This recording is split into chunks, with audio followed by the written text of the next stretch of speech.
Can you imagine a world without liberalism?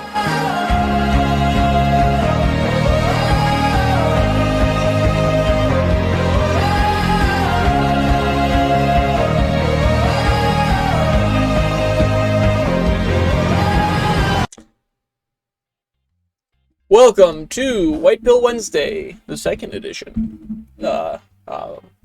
Hoping I'm going to stick with this for quite a while. I got a good little lineup prepared here. And starting off, I want to talk about the silver price. Looks like it's dropped a little bit, $22. That's what we call a dip. I can't legally say you should buy that, but it's a dip. Speaking of dips, Bitcoin as well. Down about 1.55 over the day. Over the week, I think it's about stable. Over a month, she's actually up. Oh, that's fantastic. Great. Love to see it. So yeah, legally, don't pick up some Bitcoin. Starting off with our good friends in Kansas. Two brothers driving by save couple from burning house. Anthony, Kansas, a Harper County couple, says that they are lucky to be alive after their house caught fire 2 weeks ago. Ken and Jean Carthers, or my saviors. You meant are my saviors. Gerald Wolf said, two brothers who were driving by that night saw the fire and pulled over and banged on the window to get the homeowner's attention. I'm driving by here, and I guess about the right time I looked over here in the garage and the car was on fire, Ken Cathers said. So we go in the drive and we don't see anybody around, so I looked in the window and Pat was just sitting in there, so I started beating it on the window. Jared Wolf and his wife Pat live outside Anthony on a road that isn't busy at night, with no neighbors close by. I'm just glad to help, the Carther said. Anybody would have done it, I suppose. I don't know how long it might have been for the next car to come along. Wolf says the Carther brothers drove by in the right time. Another 20 minutes and you probably would have been reading my obituary instead, Wolf said. Wolf says he's thankful for the community he lives in. Us farm people have had neighborhood watch programs for 100 years or longer because we have to look out for one another, said Wolf. I would have done the same thing, and they would have done it for anybody else. Wolf says they lost everything. Family members have started a GoFundMe. Oh, let's check that out real quick. Looks like they are $7,000 out of a $12,500 goal. If you want to, donate Gerald and Pat Wolf on GoFundMe. Would love to see if that went up a lot more. I ran out without any shoes. I grabbed a pair of overalls and Pat had her house coat on. That's basically all we got up there before the fire had started in on us before we knew about it, Wolf said. The Wolves didn't have smoke alarms in their house, but say they will make sure the next place they move into has them. Another good story. Some featuring animals. Look at that little sheepy. Montana Family Farms. Mary had a little lamb day. Judith Gap, Montana. Making agriculture sustainable takes more than knowledge of the best practices for land management. It also takes investment in and the encouragement of the next generation of farmers and ranchers. That's why Montana Farmers Union sponsors events like Mary Had a Little Lamb Day to give children and adults too a hands-on experience with sheep at the E.L. Peterson Ranch near Judith Gap. Mary Had a Little Lamb Day started 3 days ago as a customer appreciation for Montana lamb and beef, said Mary Jenny, the Central Montana Membership Ambassador for Montana Farmers Union. That's a mouthful. Attendees enjoyed a breakfast featuring locally sourced foods while listening to speakers tell what it takes to run a ranch. The event's growth attests to its increasing popularity. Duh. Today's event, we had a turnout. About 100 folks showed up from all over the area. It was a great opportunity to really see farming and ranching up close, said Rachel Provost, Director of Member Services and Governmental Affairs for the Montana Farmers Union. It was a chance for people to come and see our lamb operation, be able to hold the lamb, which is so much fun. Trudy Peterson, owner/operator at E.L. Peterson Ranch. They have this opportunity to have some hands-on experience with the babies. And who doesn't like a baby animal, Jenny added. In addition to offering a tactile experience, event organizers want to fire the imagination of the younger set to help see farming and ranching not only as a possible career, but a viable way of life. You really are trying to pass it on to our next generation because you want them to be able to do this and you want to be able to continue on, board member for Montana Farmers Union, Ben Peterson said. Organizers also made sure to reach out to the city kids. We had a lot of kids here today from the city, and I don't think kids really have this opportunity. We have some young children from the cities now excited about ranching. They are. Some of them are just like, we just want to stay all day. And I'm like, fabulous. You can do my chores later. That's fun. Renovated splash exhibit, delights at Marbles Kids Museum. The water table contains 19 interactive features, including boat locks, a lighthouse that spurts a mushroom fountain of water, a swirling water vortex, boats, and fish with magnetic elements. Yep, North Carolina. From Jennifer Dumond. I recently attended the grand reopening of the Splash exhibit at the Marbles Kids Museum in downtown Raleigh. I had taken my daughter to the previous incarnation of the Splash exhibit, and though it has always been a favorite, the museum has stepped up its game. The museum's educational staff sought to keep their tried-and-true appeal of water play, making it fresh and new. The newly reimagined exhibit does just that. On the morning of its first debut, the exhibit was already buzzing with little kids. They needed no instruction or introduction to the exhibit despite all the staff around. Water play is just intuitive, said Marbles Chief Learning Officer Hardin Englehart. Water play is also what Englehart describes as sticky, allowing children to become fully immersed. Indeed, I watched as one boy around the age of 3 played at the water table for approximately 60 minutes. That's an eternity in toddler time. Another little girl literally squealed with delight when she entered the water play area. The new and improved Splash exhibit, made possible by the generous donation from the Erlinger family, now features a 65-foot water table containing 225 gallons of water.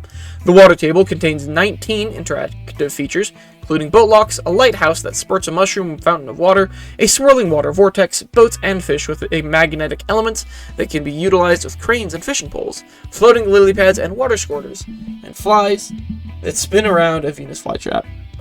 The water flow of various elements are controlled by the kids themselves using dials and levers. This and other more advanced features like damming the water allow children to explore cause and effect. Those higher level concepts help to expand the age range the exhibit caters to and to keep older children engaged. That's pretty much it. These are fun. I remember going to one when I was younger. That looks like so much fun. Those lucky little kids. Alright, moving on to something equally as wholesome, but in a different vein for sure. From Chris Egger. Over 1 million guns sold nationwide last month, now 46 months running. Americans reached for their wallets in support of Second Amendment rights last month, with federal background check data for May 2023 suggesting sales passed the same benchmark for almost 4 years running. The National Shooting Sports Foundation released the findings of the 46-month streak after crunching last month's figures from the Federal Bureau of Investigation's National Instant Criminal Background Check System, or NICS. The unadjusted May FBI NICS total of 2,343,850 checks, a 3.2% jump from May 2022. After the data was analyzed by NSSF to remove the checks and rechecks done for carry permits and other reasons to leave checks for likely gun sales, the figure remains at 1,147,142. In the end, last month's numbers continued the unbroken trend set in July 2019, with background checks for over-the-counter sale of a firearm exceeding 1 million each calendar month. NSSF experts point to the 7-figure benchmark as a temperature check on the public's enduring view on the right to keep and bear arms. Sales of firearms at retail continue to remain robust, and this demonstrates that Americans continue to exercise their Second Amendment right to keep and bear arms at a steady pace. Mark Olivia, NSSF's Public Affairs Director, told Guns.com. Man, NSSF's, that's a mouthful, holy cow. By any measure, Americans are telling their elected officials that this fundamental right is a cornerstone of their freedom. By the millions, for over 46 months continuously, law-abiding citizens have taken ownership of their rights and responsibility for their safety, even as some states and the Biden administration continue to work to diminish and eliminate the constitutional right to lawfully own a firearm. So that's some fantastic news. More people are buying guns. More people are taking that self-accountability into themselves. And another fantastic instance of the Second Amendment being used proactively comes from Amy Swearer. And here she says, "It's indisputable that an armed civilian stopped an active shooter last week. You almost certainly haven't heard about it. Why? Because Las Vegas police have gone out of their way to downplay it, while the media have shown basically zero interest." A thread. Last Friday, LVPD responded to a shooting at a luxury condo just off the Las Vegas Strip. The initial reporting on it looks generally like this. 2 people involved, 1 shot and injured. That's it. A pretty standard crime, right? The next day, some follow-up reports started hinting that something more complex may have happened. We find out that a gunman fired shots into an apartment complex lobby and was stopped by a Hero employee from KTNV. None of these reports mention how the employee stopped the gunman. Was it a rugby tackle? Persuasion? An Old Testament-style act of divine intervention and supernatural strength? Apparently, no one can be bothered to ask these things or report on them. Enter social media with video. It's very, very clear that someone, not a police officer, shoots said gunman. The gunman is clad in a tactical helmet and firing an AR-15 indiscriminately in public, so let's not assume he's here for friendly convo. Actually, I looked at it. He's not wearing a helmet. It looks like he's wearing a baseball hat. Now here's where it gets weird. This video is everywhere, readily findable.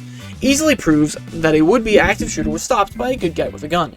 The police are just pretending like they have no idea what happened. So I teamed up with our reporters at Daily Signal to ask them about basic relevant information that should be absolutely available to the public. Like whether they can confirm the gunman was shot by an employee and what the employee's role is at the building. Again, this has been 4 days since the incident. They obviously have this information, and some of the questions have obvious answers that they only need confirmed, like, yes, duh, the gunman was shot by someone who wasn't a cop. Their response? FOIA it. It's an active investigation. I'm dead serious. They refuse to simply state the obvious. An armed civilian thwarted an active shooter. Now, do I understand that if the employee isn't a suspect, his identity should be protected? Yes. Do I understand that there may be legal implications for him if his employer didn't know that he was armed or if he didn't have a CCW? Yes. But I'm not asking for that information. It doesn't matter if his employer didn't know that he was armed. What matters is that he did something, he won, let's go, my boy! Look at the Greenwood Mall shooting after the White Settlement Church shooting. Within 24 hours, we knew absolutely that an armed civilian intervened, as we should. But LVPD has gone so far as to lead the media to believe, 4 days later, that there's nothing to see here. 4 days and LVPD apparently doesn't think that it's important to clarify basic facts. 4 days and LVPD apparently doesn't think that it's important to clarify basic facts of an incident that will probably garner national attention. They prefer you just move along, folks. Because what does it matter if a good guy with a gun saved lives? If you're having trouble with the video I linked to, Donut Operator also highlighted it yesterday. Again, readily available. LVPD also told us they have nothing to say or clarify without a Freedom of Information Act request. Alright, here we go. Let me restart this. So, Donut Operator. Worst active shooter ever. Dude gets lit up immediately after shooting out the glass doors and entering the Turnberry Towers in Vegas. So, look, there he goes. Shoot out the first doors, or first, glass doors. Kind of comes in sideways. And immediately folded. Look at this little bitch boy. Oh, my word. Why did he even need to shoot out the glass in the first place? The doors open on themselves. If you not figure this out, it happens every time you go to a Walmart, dude.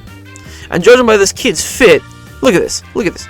Jeans, some shitty ass, fake Adidas, a blue shirt. I guess it's kind of helmet. It looks more like a baseball helmet than anything else. I'm not seeing maybe. I don't know. It's bad security footage. But, while I'm here roasting this dude. Look at this. Look at this. He got no plates. He got no carry. He got no extra mags. He's just rolling up and about. What is this? What is he doing here? Is he clearing his gun? You just put a couple of shots through the... Did you buy that your gun jammed after 3 shots through glass door? Look at this. He might have an optic on it. I can't tell. I think that might be an optic right there. I can't tell. But, shitty ass, probably true glow or like an airsoft sight. No sling, no gear, and look at this. Crikey! Watch him. Ooh, folded. Oh my word. Alright, moving on. I will review mass shootings later. Finally, some sort of update from a media outlet appears to confirm that this was not an official security guard or anything, just an employee in the receiving department. And boy howdy, he doesn't only receive, but he also delivers. This is literally 5 full days later, and we now have conflicting media reports about whether this was a random employee from the receiving department or a security officer, and nobody has bothered linking to the actual documents or reports referenced. I guess I should say still having conflicting narratives about who the heck the employee is and the role he plays inside the building. From the very beginning, it's been back and forth between the security guy and Humberto from the receiving department. But then again, at John L. Lott Jr. has pointed out, the FBI apparently classified the white settlement church hero as a security guard instead of a civilian. So this is anybody's guess until LVMPD clarifies or the guy comes forward. Let's just assume for a minute that this is an official security officer. Turnberry Towers is where some of the richest and most powerful people in Las Vegas live. How do they protect themselves from active shooters? With armed security. It's very effective, as we just saw. For the rest of us who can't even afford the HOA fees of living a luxury condo life, we can stop pretending like the most effective response to an imminent armed threat isn't someone, probably ourselves, shooting back and ending. Also, it would still mean that the difference between no innocent victims here and, say, 4 innocent victims at a hypothetical Nashville school, or any other sensitive places or soft targets, comes down entirely to the presence of armed security to immediately deal with a threat. Fantastic to see. Great shot, whether it's security guard or just Dragon receiving. I'm gonna skip this one. It's pretty quick. Idaho reinstated firing squads, which is base to sell, and so now Florida-based Liberty Ammunition, an ammunition company, is going to be offering to donate ammunition to the firing squads of the great state of Idaho, assisting them in a time of budget constraints and increased violence in our nation. The Idaho law of executing prisoners by firing squad takes effect on July 1st, and will make it the 5th state in the nation behind Mississippi, Oklahoma, and Utah and South Carolina to authorize such a method of capital punishment, which is baller as hell. Alright, space news, some fun. Scout Space announces new investors. The startup is developing a line of hosted payloads for in-space navigation and awareness. Scout Space, a startup developing technologies for space situational awareness, announced June 21st that it has secured undisclosed funding from the venture capital firm Decisive Point and from government contractor Morbillion. Morbillion Ventures is the majority investor in Scout's recently closed seed round led by Decisive Point, the company said. Scout Space said it will not disclose the value of the seed round. Other participating investors included VIPC and Fusion Fund. What do they make? Sensors for spacecraft navigation. Scout developed a sensing payload that helps spacecraft in orbit see and understand the environment around them. The company has won Air Force and Space Force small business innovation research contracts. Now more than ever, space-based situational awareness is critical to our national security and economy, said Mile Corrigan, Nobilis's president and CEO. So that's great. More space stuff. Space stuff is cool. You know what else is cool? Hackers. And one of the most renowned and simple, from what I've seen, simple hacking tools you can use is called the Flipper. And the Flipper can just access a lot of stuff. Let's see if they talk about it here. You may have stumbled across the Flipper Zero hacking device that's been doing the rounds. The company, which started in Russia in 2020, left the country at the start of the war and has moved since then. It claims Russia. It claims it sold $25 million worth of devices last year. So what are they selling? Flipper Zero is a portable, gamified multi-tool aimed at everyone with an interest in cybersecurity, whether as a penetration tester, curious nerd or student, or someone with more nefarious purposes. The tool includes a bunch of ways to manipulate the world around you, including wireless devices, garage openers, RFID card systems, remote keyless systems, key fobs, entry to barriers, etc. Basically, you can program it to emulate a bunch of different lock systems. The system really works too. I'm not much of a hacker, but I've been able to open garages, activate elevators, and open other locking systems that should be way beyond my hacking skill level. On one hand, it's an interesting toy to experiment with, which highlights how insecure much of the world really is. On the other hand, I'm curious if it's a great idea to have 300,000 little hacking devices out in the wilds that make it easy to capture car key signals and gate openers, and then use them to open said apertures, including Tesla charge ports for some bizarre reason. I think it's cool. I think it's great. You know, a lot more people are just going to start messing with the system. You know, finding all the little itty bits and bobs that are not secure, and then proving them to be. And ending it off with something a little nice. Coming out of Arkansas. 9 Razorbacks to be honored in 2023 University of Arkansas Sports Hall of Honor class. From Fayetteville, Arkansas. 8 former University of Arkansas students and a legendary coach have been selected as members of the 2023 class of the University of Arkansas Sports Hall of Honor. This 9 inductee class includes honorees from 5 different decades who competed and coached for the Razorbacks in 8 different spots. Mark Bumble from baseball, Taylor Ellis Watson, women's track and field, Lindsey Howell, men's basketball, Kimberly Wilkinson Jenkins, women's basketball, Oscar Johannesson, men's tennis, Felix Jones, football, Honey Marsh, soccer, Coach Houston McNutt, Coach Houston Nutt, football, and David Swains, men's track and field, will be formally inducted in the ceremony to be held on Friday, September 8th, 2023 at the Walton Arts Center in Fayetteville. Wow, my brain is breaking. To you lads, congratulations. That's great to see. Proud of you for accomplishing stuff. And I don't really have anything.